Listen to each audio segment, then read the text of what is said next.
Love your yard with a new outdoor space from F&B Landscaping.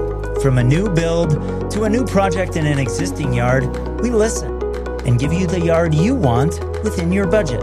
Lawns, water features, xeriscaping. We've got the artistic touch and technical know-how to bring the peak of Colorado outdoor living to your home. Reliable, trustworthy. Visit fblandscapes.com to schedule a free consultation today.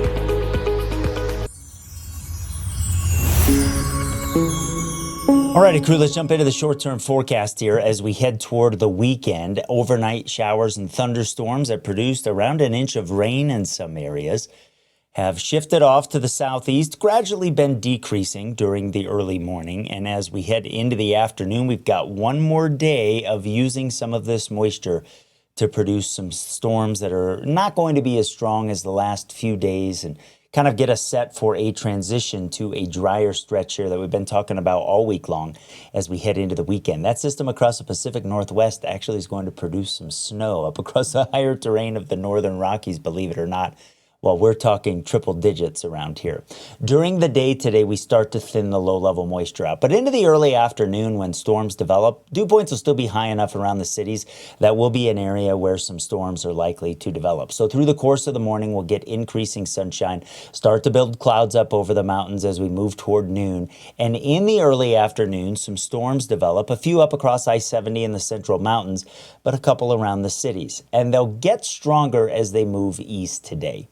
That's just where there's more fuel for storms. And so we could get a couple of severe thunderstorm warnings across the eastern plains for some hail around an inch in diameter, and maybe some wind gusts around 65 miles per hour. See, as we head into the evening, a lot of these storms look like they have kind of line segments and even a little bit of curvature to them. That's a sign to us that these storms are going to have some wind. And in the early evening, we'll still have a couple storms over the mountains that we'll have a couple bursts of some rain today, some small hail, and some gusty wind with them as well that probably stays under 50 miles per hour. So that'll be the case as we head into the early evening. Like I said, I've got my most likely area of severe weather just to the east of the interstate, eastern El Paso County, good chunk of Elbert County and Lincoln County, out across eastern Pueblo County, eastern Los Animas County, and out into Kansas is where I think storms could still be strong into the evening. And there might be one or two out near Kansas that produce some hail, maybe around an inch and a half in diameter as we head into the early evening.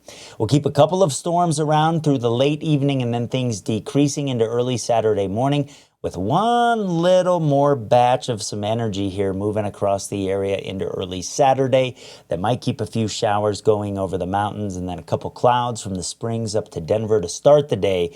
But the story for the weekend is going to be some sunshine around here.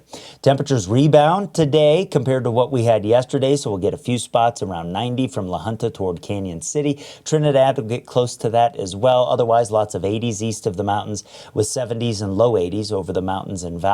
We head into the start of the weekend, triple digits out across the far eastern plains, around 90 in the spring, so temperatures are warming up. More mountain valley areas are getting into the 80s. More spots over the plains at or above 100 into the end of the weekend on Sunday, and we keep adding a few degrees over the mountains and valleys as well.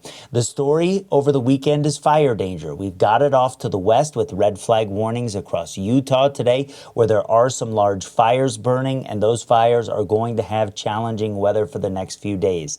Into Saturday, we've got a fire weather watch that's up for a good chunk of southern Colorado to the west of the interstate. We've got to check fuels locally and see if we expand that out across the plains, but more red flag warnings in the pink off to our west, and fire weather watches are already up for Sunday. So that is a big transition here into the weekend as the fire danger expands across the area. Do your part to make sure we don't have any fires start across the region, and thanks for being a good neighbor in advance.